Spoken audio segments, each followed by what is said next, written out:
Hello everyone, आज हम discuss करने जा रहे हैं कोऑर्डिनेशन कंपाउंड का लेक्चर 2। इसमें हम डिस्कस करेंगे सबसे पहले सबसे पहले चिलेट के बारे में से, उसके बाद दूसरा वार्नस थ्योरी और तीसरा हम नोमेनक्लेचर के बारे में डिस्कस करेंगे। तो सबसे पहले हम डिस्कस करेंगे chelate. What is chelate?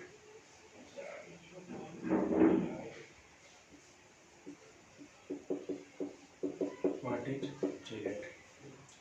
Chelate क्या होता है? चिलेट स्पेशल टाइप का कोऑर्डिनेशन कंपाउंड होता है जिसमें हम क्या देखते हैं, डेफिनेशन इसका क्या होता है? Chelate is a special type. Chilet is a special type of coordination compound in which metal linking जुड़ता है, metal linking with polydentate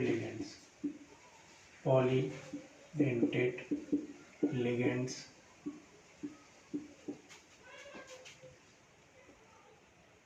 form ring structure.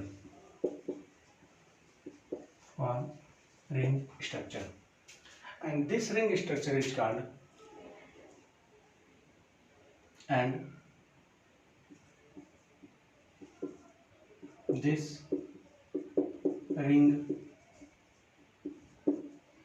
formation of ring structure, and this ring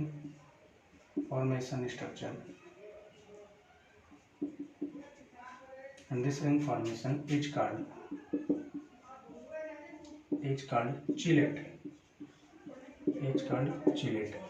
and जो chelate में and जो ये use होता है, इसमें जो लिगेंड्स पॉलीडेंटेट लिगेंड्स यूज करते हैं, इस लिगेंड्स को बोलते हैं चिलेटिंग लिगेंड्स या chelating ligand.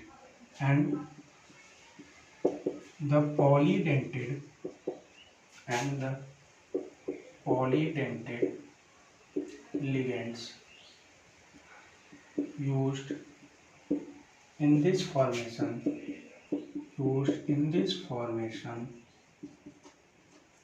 is called chelating reagent.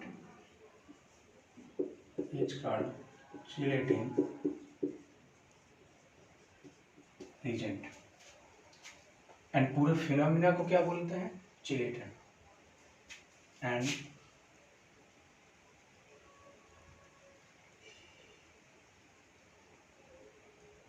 चलिए कर लें, इस पूरे प्रोसेस को बोलते हैं चिलेटन। एग्जाम्पल इसमें example most of the time हम क्या लेते हैं, जो रिंग स्ट्रक्चर में जितने भी लिगेंड्स आपके फॉर्म होते हैं उनको लेते हैं। जैसे रिंग स्ट्रक्चर में आपका इथिलीन डाइमीन होता है, EN होता है, DMG होता है, तो इनके थ्रू जो कंपाउंड्स हम फॉर्म करते हैं वो हमारा चिलेट बनाते हैं। तो हम एक एग्जांपल लेते हैं, copper ion Cu2+ to react, first example, to react with 2 molecule of EN form chelate मतलब ये स्पेशल टाइप का कोऑर्डिनेशन कंपाउंड होता है। तो आप देख लीजिए, 2 मॉलिक्यूल मैंने Cu2+ ले लिया, Cu2+, 2 मॉलिक्यूल आप EN ले लीजिए, तो 2 मॉलिक्यूल EN होता है CH2 NH2 and CH2 NH2। ये दोनों आपस में बॉन्ड फॉर्मेशन करेंगे, यहाँ बॉन्ड फॉर्मेशन के थ्रू यहाँ पे हमारा बन जाएगा Cu2+, 2 बार इसको डोनेट कर दीजिए आप, CH2 NH2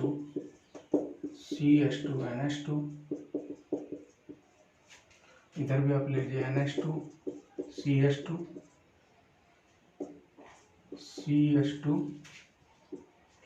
NH2। यहाँ पे आपका कॉपर है, ये कॉपर के साथ कोऑर्डिनेशन बॉन्ड बनाएंगे आपस में, ये इधर एन इधर का एन, और ये क्या फॉर्म करते हैं? चिलेट।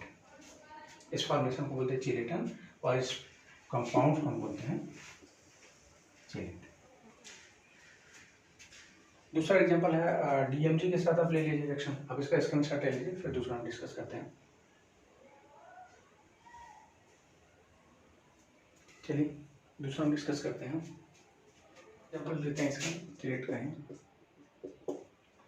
DMG निकल के साथ रिएक्शन करता है। DMG react with nickel 2+। एक minute, DMG react with Ni2+। तो हम देखते हैं यहाँ पे कि DMG दो मॉलिक्यूल रिएक्ट कराते हैं। DMG होता क्या है? DMG में मैंने बताया था, इसका नाम होता है डाइऑक्सी मिथाइल ग्लाइकोऑक्जिम, डाइमिथाइल ग्लाइकोऑक्जिम। तो इसका स्ट्रक्चर आपका होता है CH3 CH NH OH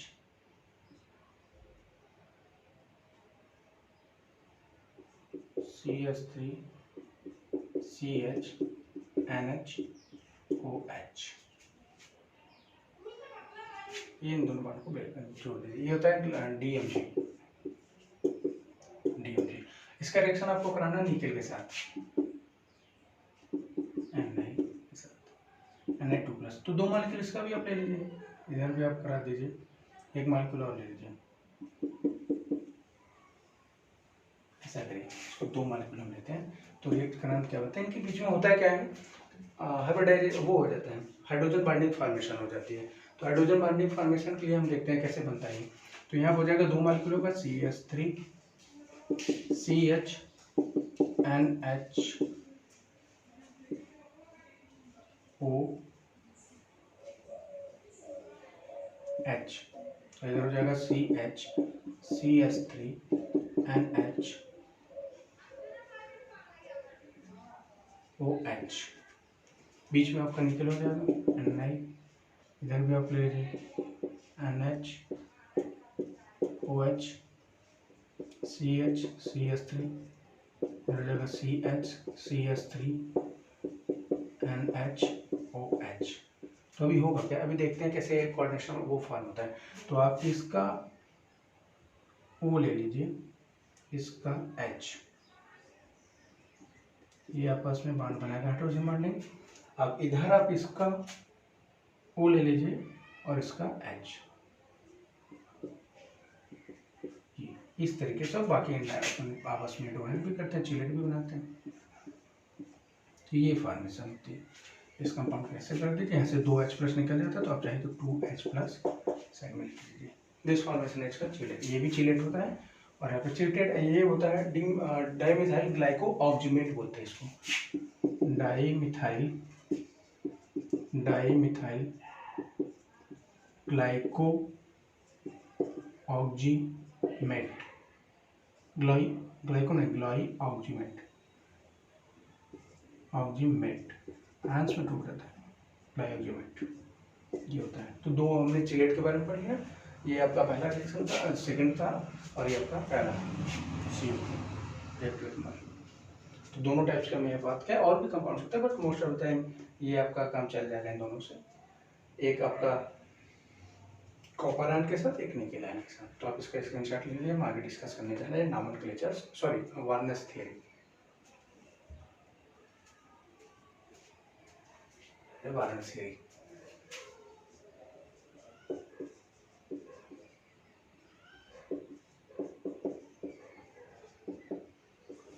वार्नस पहले साइंटिस्ट है जिन्होंने कोऑर्डिनेशन कंपाउंड्स के बारे में अपनी थ्योरी बताई थी। सबसे पहले इन्होंने कोऑर्डिनेशन कंपाउंड्स के बारे में बताया था।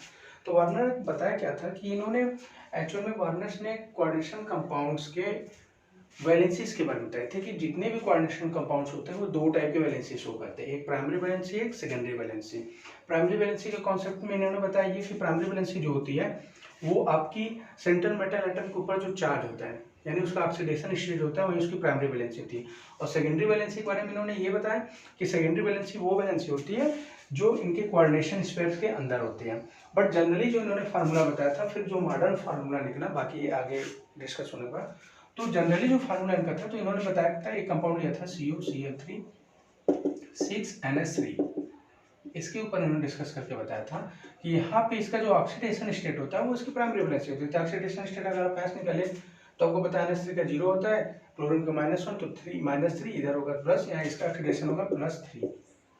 और इसको बैलेंसी जो इसकी थी वो कोऑर्डिनेशन नंबर जो उसका था 6, बट इसी को मॉडर्न फार्मूला ने क्या कन्वर्ट कर दिया कि ये CO NH36 और Cl3, इस तरीके से इसको डिस्कस किया गया मॉडर्न फार्मूला में।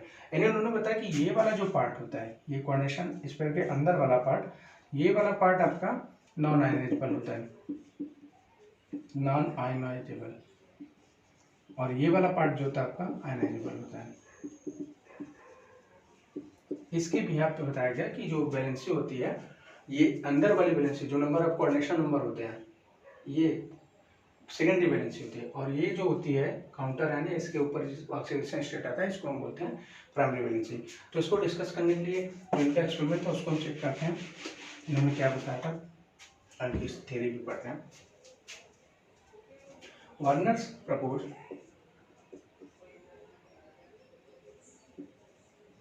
Warner proposed a coordination compounds contain a coordination compound contain two types of valencies. First is called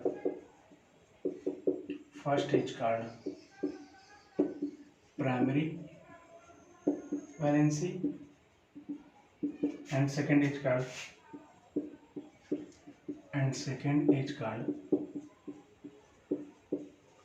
secondary valency,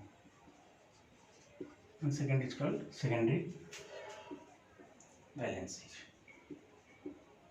अब यहाँ पर हम डिस्कस करते हैं पहले प्राइमरी वैलेंसी के बारे में। तो प्राइमरी वैलेंसी के बारे में उन्होंने बताया, फर्स्ट इनका जो था प्राइमरी वैलेंसी, तो प्राइमरी वैलेंसी के बारे में डिस्कस करते हैं। प्राइमरी वैलेंसी क्या होती है कि प्राइमरी वैलेंसी को मैंने बताया कि इसमें क्या फैक्ट होता है। इसका पहला पॉइंट आप लिख सकते हैं, it is ionizable part. It is ionizable part of complex. Second point, it's so always dotted line, always dotted line, इसको dotted line से शो किया जाता है। Third, it define the charge on, it defined the charge on central metal atom. In other way, दूसरे वे में आप क्या बोल सकते हो, in other way the oxidation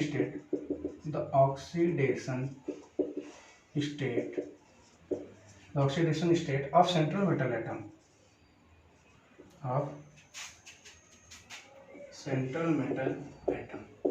is called primary valency.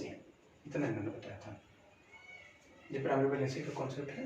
ये अनएजिबल पार्ट होता है कॉम्प्लेक्स का, it's always dotted line, dotted line से इसको हम रिप्रेजेंट करते हैं, इट्स या इट रिप्रेजेंट लिख लीजिए आप, it represent dotted line, always dotted line. It define to charge on central atom, it is define the charge, central atom पे कितना चार्ज होता है, it is define the charge on the central atom, या इसको in other way आप क्या बोल सकते हैं, in other way the oxidation state of central atom called is primary valency. अब सेकेंडरी वैलेंसी की बात करते हैं, तो सेकेंडरी वैलेंसी के बारे में उन्होंने क्या बताया था, अब चलिए स्क्रीनशॉट ले लीजिए इसका। देखिए सेकेंडरी वैलेंसी के बारे में उन्होंने बताया था,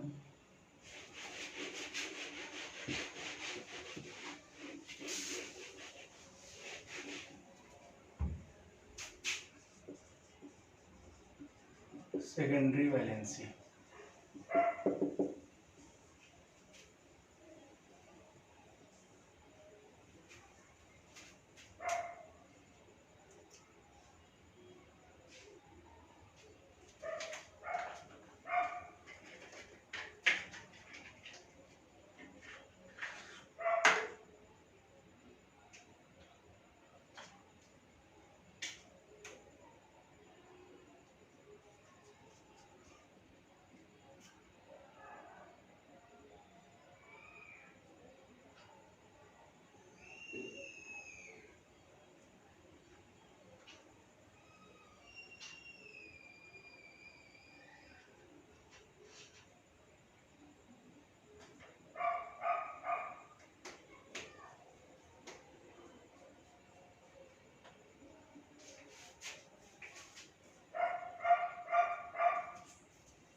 देखिए अब हम सेकेंडरी वैलेंसी के बारे में डिस्कस करते हैं।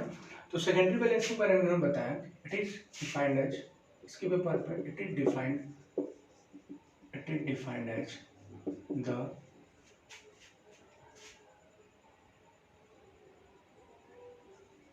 the atom are groups surrounded, the atom are groups,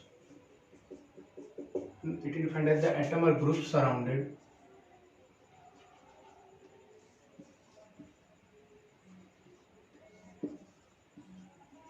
the atom are groups, it is defined as the atom are groups surrounded by central metal atom in coordination sphere, in coordination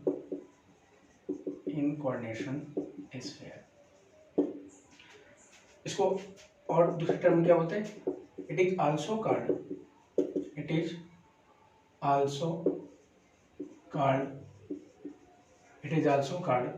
coordination number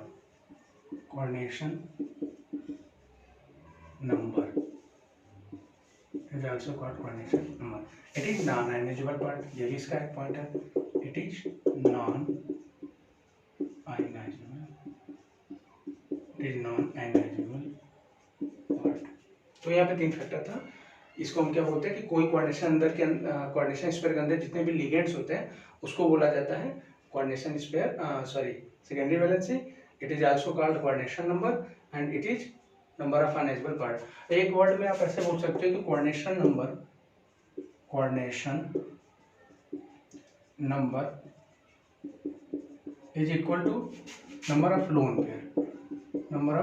pair donating by ligands. जितने lone pair ligands donate करते हैं वही उसका coordination number भी होता है। तो ये हम फैक्ट पढ़े हैं सेकेंडरी वैलेंसी प्राइमरी। अच्छा एक पॉइंट इसका और रह गया था, इसको लिख देते हैं। एक पॉइंट इसका ये है, इट रिप्रेजेंट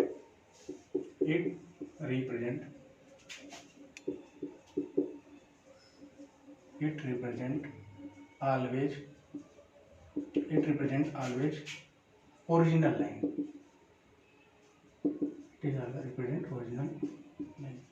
ये हमेशा ओरिजिनल लाइन से रिप्रेजेंट किया जाता है इस तरीके से।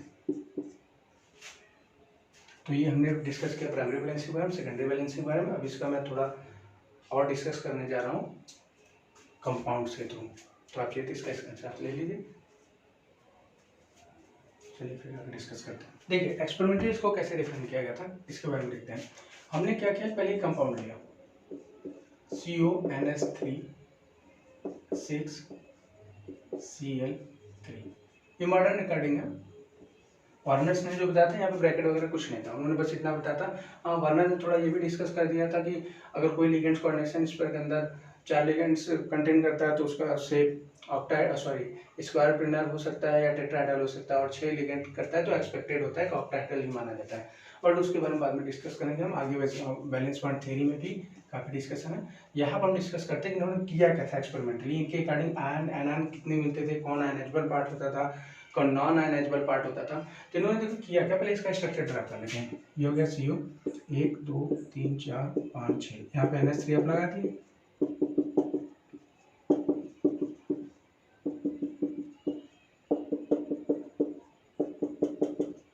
ये आपका हो गया। और ये देखो ये मैंने बताया था कि सारे सेकेंडरी वैलेंसी होते, तो सेकेंडरी वैलेंसी को हम ओरिजिनल लाइन से डिनोट करते थे। इन्होंने ओरिजिनल से डिनोट किया 3, यहाँ पे आपके क्लोरीन है तो आप क्लोरीन को डॉटेड लाइन से डिनोट कर दो 1 2 और तीसरा आप कहीं लगा दो। इस तरीके से इनका रिप्रेजेंटेशन था। तो इस वाले सारे कंपाउंड्स को लाइन वाले जो ओरिजिनल लाइन को हम बोलते थे सेकेंडरी वैलेंसी और इसको हम बोलते थे प्राइमरी। तो आप यहाँ पे चाहो तो ऐसे कर सकते हो, इसको प्राइमरी वैलेंसी, एक को क्या बोलते थे सेकेंडरी वैलेंसी। ये इनका रिप्रेजेंटेशन था। अच्छा अब इन्होंने एक्सपेरिमेंटल क्या किया कि इसमें आयंस कितने होते हैं और कैटायंस कितने होते हैं। तो आप देखिए अगर इस कंपाउंड्स को हम इस तरीके से दिखाएं फर्स्ट में, तो यहाँ पे ये CONS3 6 और Cl3 आपका बाहर है।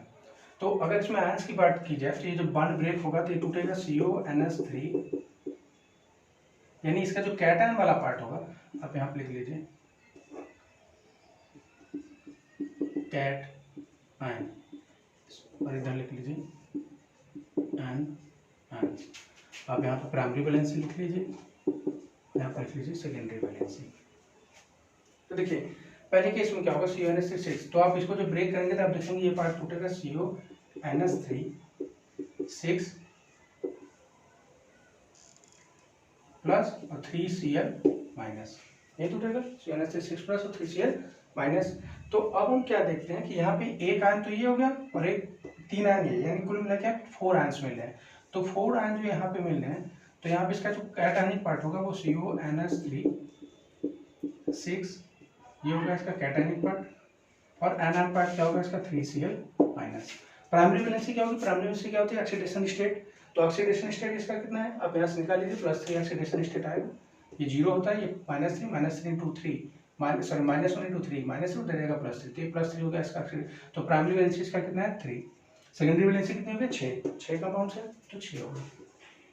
दूसरा इन्होंने क्या किया, इसमें थोड़ा चेंज किया, इन्होंने एक NH3 को आउट किया, CuNH3 5, एक Cl को अंदर लाया, 2 Cl को बाहर किया। अब इन्होंने एक्सपेरिमेंट चेक करके देखा, अब इसी तरह आप इसका स्ट्रक्चर बनाया कर सकते हैं, यहाँ पे 5 NH3 को कर दो ओरिजिनल लाइन से, एक क्लोरीन को भी ओरिजिनल लाइन से कर दो, और 2 क्लोरीन को आप कर दो टाइटल लाइन से।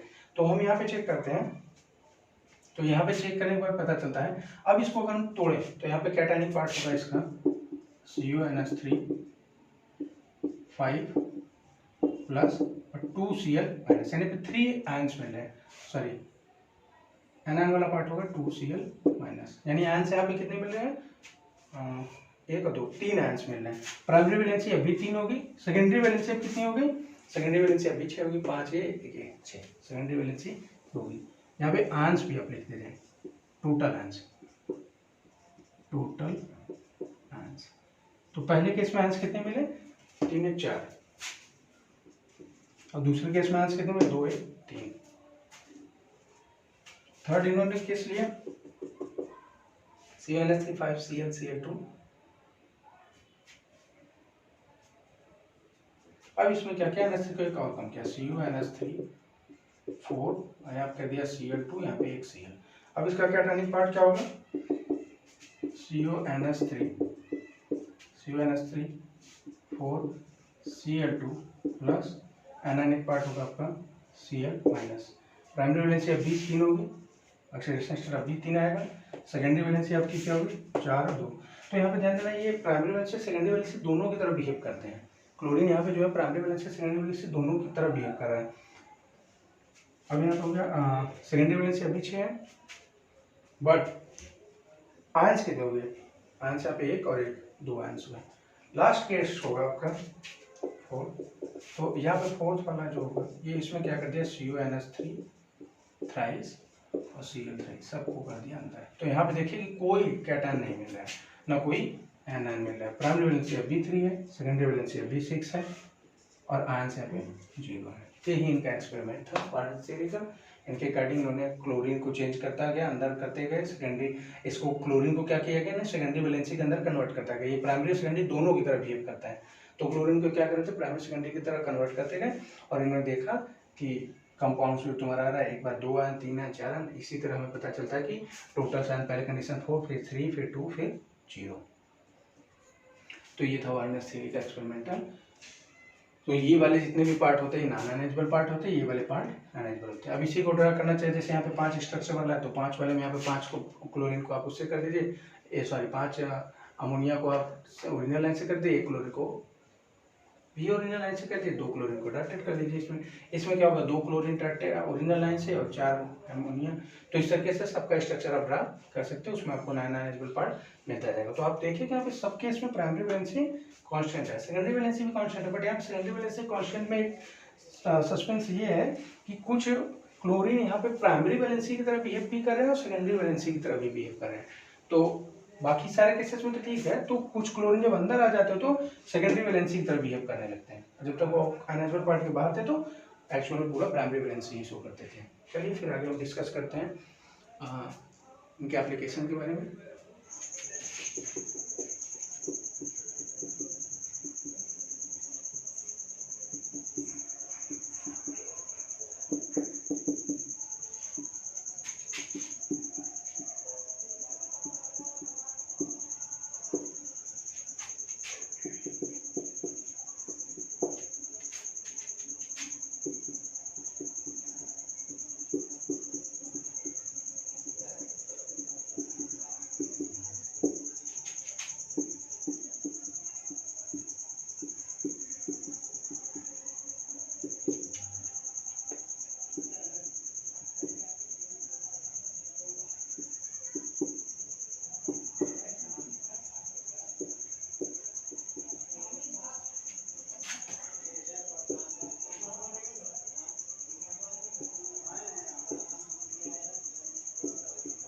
Application of Werner series. तो application of Werner series first हम डिस्कस करने जा रहे हैं। पहले क्या डिस्कस किया था, it explain the formation of coordination compounds which could not explain on the basis of electronic theory of balancing। Electronic theory of balancing के अकॉर्डिंग मेटल जनरली बॉन्ड नहीं बनाता है, बट यहाँ पर डिस्कस करने के बाद यहाँ पे इन्होंने इलेक्ट्रॉनिक थ्योरी के अलावा कोऑर्डिनेशन कंपाउंड्स के बारे में डिस्कस किया था। Second thing, it also explain the isomerism in coordination compounds, इन्होंने आइसोमेरिज्म के बारे में डिस्कस किया। थर्ड थिंग इनका था, it explain the other types of isomerism that is it explains the other types of isomerism, that is linkage isomerism, which are different by geometrical isomers and optical isomers। अभी तक मैं दो ही isomers के बारे में पता था स्टीरियोमर्स में, जियोमेट्रिकल आइसोमर्स और ऑप्टिकल आइसोमर्स, बट इन्होंने एक नया टाइप्स का आइसोमेरिज्म बताया जिसको बोलते थे लिंकेज आइसोमेरिज्म। ये था इनका एप्लीकेशन। अब इसका स्क्रीनशॉट ले लीजिए, फिर हम डिस्कस करने जा रहे हैं नोमेनक्लेचर ऑफ कोऑर्डिनेशन कंपाउंड्स। ले लीजिए स्क्रीनशॉट।